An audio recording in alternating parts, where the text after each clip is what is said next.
You will be representing the mortgage company for housing on Elm Street.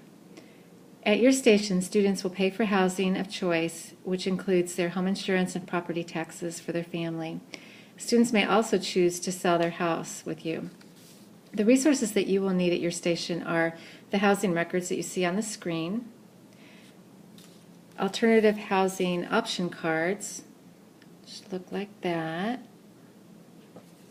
checks,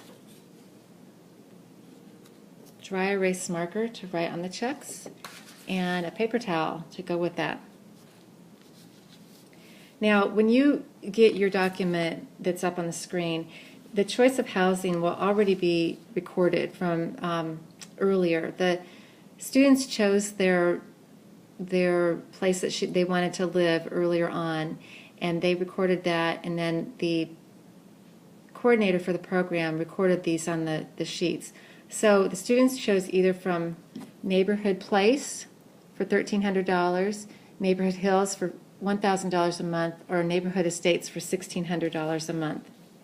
So when they come to you and they have their money to pay for their home, then you will just simply X the one or the number of the month. If it's the first month, you mark the X on the one, and then you would get their game board from them.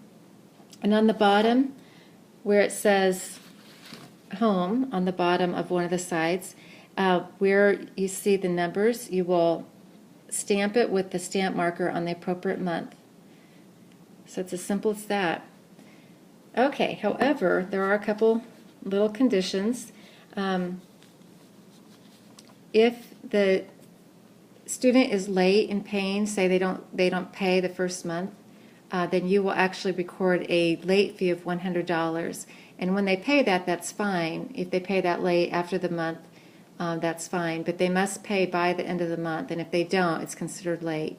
And each time that happens, they will be charged another $100.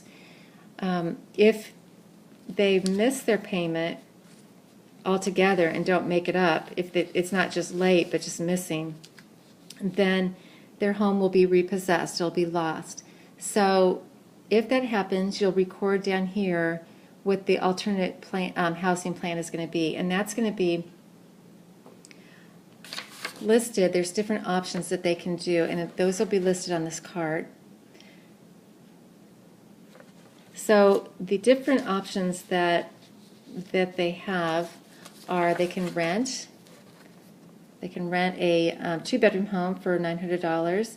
They can stay with friends, or they can go to a homeless shelter. And these will all be explained on another document for the alternate housing plans. But I just wanted you to be aware that that all exists. So whatever they choose, then you're going to write that. If they're going to rent, then you write that on there. Now, some students may choose to sell their home before they get into trouble with payments, before they lose their home or have it repossessed. So that's another option for students that are struggling to pay, and you can offer that to them at any time.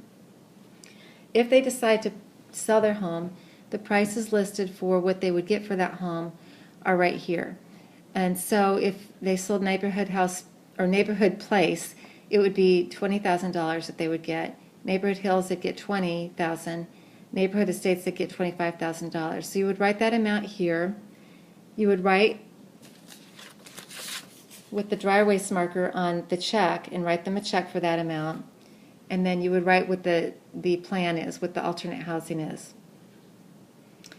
And that's it for the housing. Students must always have some form of housing or they're going to be considered homeless.